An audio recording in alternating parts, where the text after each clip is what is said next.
And if you haven't seen it, get out of my video. I'm just kidding. What's up, internet fam? How are you guys doing? I'm doing well. I'm doing as good as anybody in this quarantine can be doing. So what does that mean? That means quarantine and chill.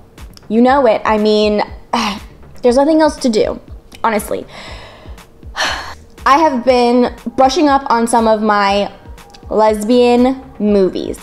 Yes, because sometimes it's really hard for me to start a show when there's already like so many seasons. Like, does it overwhelm anyone? Does anybody get just that overwhelming feeling when you see that there's like 5 seasons and there's like 20 episodes a season? Like, that in itself stresses me out. And I might be the only one, honestly. So that's why I'm sticking with movies, because there's a start and there's an end and it's not overwhelming. A lot of people have done quarantine TV show recommendations. Well, I'm not doing that. We're doing movies. Let's just get into the video and start with Hulu. We got Hulu. What you got for us, Hulu? We have, which I have not seen yet. It is on my list. I'm probably gonna watch it after I do this video, but it has got like really good reviews. Like, people are calling it like a masterpiece, like a gothic lesbian romance. What? Hold on. Gothic lesbian romance sounds delicious. Portrait of a Lady on Fire. I'm all for right now. All for. I read the synopsis and it's like in 1770s. So this is a timely movie, like goes way back. But basically there's this girl named Marianne and she's been paid to do a wedding portrait of this girl named, I think I'm saying Heloise.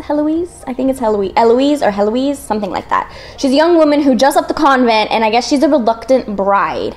So Marianne has to go and follow her day by day and paint her secretly. So she's just like lurking in the corners, I guess, like watching this lady, and she's gonna like paint her, I guess. But doesn't this lady like, isn't she gonna like notice that this woman keeps following her and like observing her and like painting her? I'm sure she has to find that out, because how else would they do a romance? I'm definitely excited to add this to my list of movies to watch, because I've never seen it and I'm excited. I think that if you have not seen it yet, go watch it as well, and then let me know down in the comments what you think. Okay, the next film is also with Hulu, but you have to have a stupid add-on.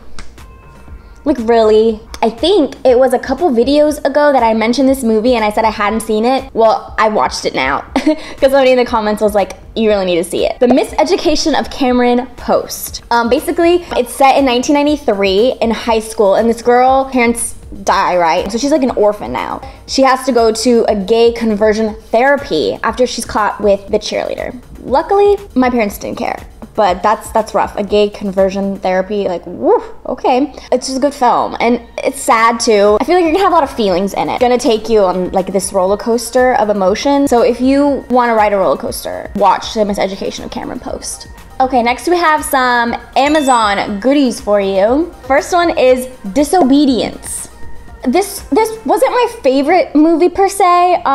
It's a little slow for me. I felt like it was a tad bit slow, but it's about it's like Jewish, Orthodox Jewish community. So this girl, I guess she left after they like shunned her for basically being gay, and she comes back, and her and the childhood like girl that she had feelings for, the passion reunites. So it talks a lot about like the Jewish faith and sexuality.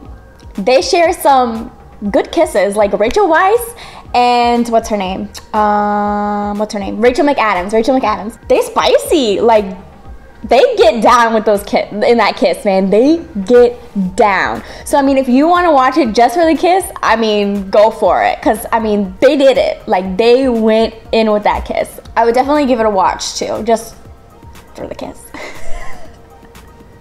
So then on Amazon we have Pride, which is an LGBT related like historical comedy / drama. So if you're not into like, I guess, history stuff, might not be your cup of tea, but I thought it was interesting. Basically, when this big British miners' strike happened, the police weren't really as interested in the gays and lesbians anymore. So this gay dude, like, he decided, he was a gay activist. He decided that he was going to start this gays and lesbians for the minors.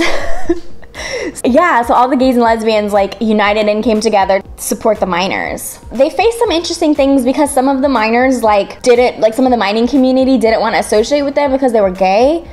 And some of like the gays and lesbians didn't want to join the support group because they thought that the miners didn't really treat them well. It was like a history lesson, I felt like, so I feel like I learned something about the British mining world. Then we have an Amazon movie that you can rent if you wanted to. It is an old classic. If you haven't seen Imagine Me and You, like, are you really lesbian? I mean, how have you not seen that movie? It's a cheesy rom-com. It really is a cheesy rom-com, but it's still cute. You know, it's still a cute film. Basically, this girl, she's gonna get married. It seems like it's always like these girls are gonna get married and then they like meet this woman and then they fall in love and then the other girl decides not to get married. It seems like that's like the cliche story that always happens in some of these gay movies, but basically that's what happens. They fall in love. She's having like this internal turmoil.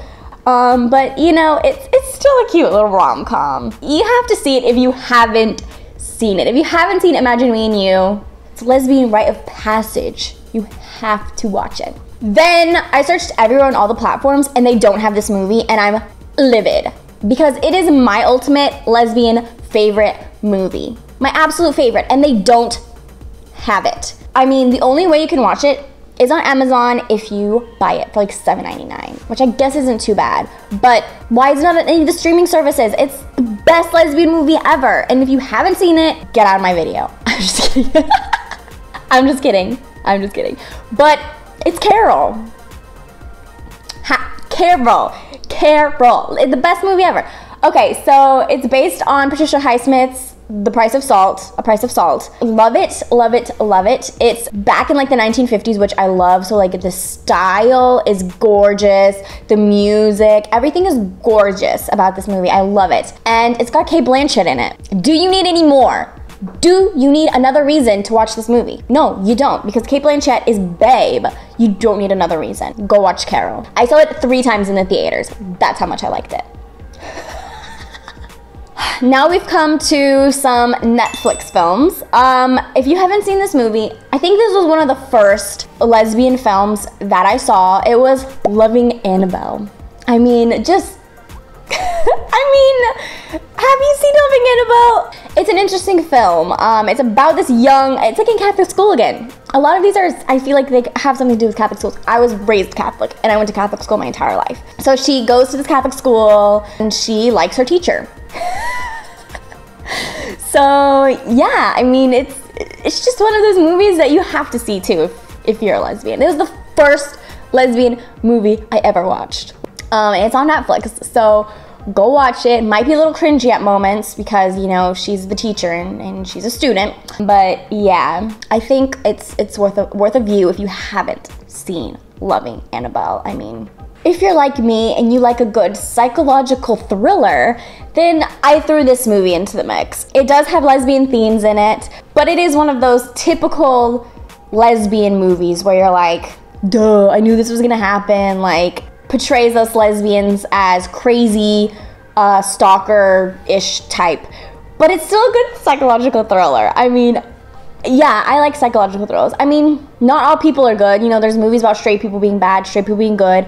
Sure, we have a movie where a lesbian's crazy. Okay, it's still kind of entertaining, and it's got Julianne Moore in it, and Julianne Moore is a babe, so I'll watch it. It's called Chloe. So basically, Chloe is a batshit crazy, and she's after Julianne Moore. She's after her, and basically, she was hired to watch her husband and make sure like he's not cheating, and Chloe would come back and kind of tell her like this is what he's doing. And so there was like a bond between the two women, and Chloe uses it to her advantage because she wants Julianne Moore. It's entertaining, and it's kind of funny at the end. It's not a funny movie, but to me it was kind of funny at the end. But yeah, it portrays us badly. It really does portray lesbians badly.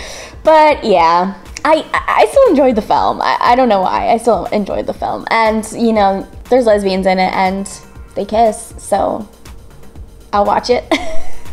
So those are some of my lesbian movies for you guys to watch during this quarantine. I know I am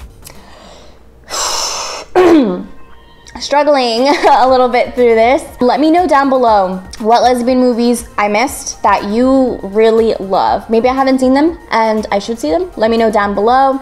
Definitely check some of those out. And I hope you guys have had a good week so far. If you haven't seen my last video that I posted this week, go check it out. It is a collaboration video and it was so much fun to shoot with my good friend Anna. I love her to death. So yeah, with that being said, I will see you guys next week with another video. Stay safe, stay healthy, and mwah.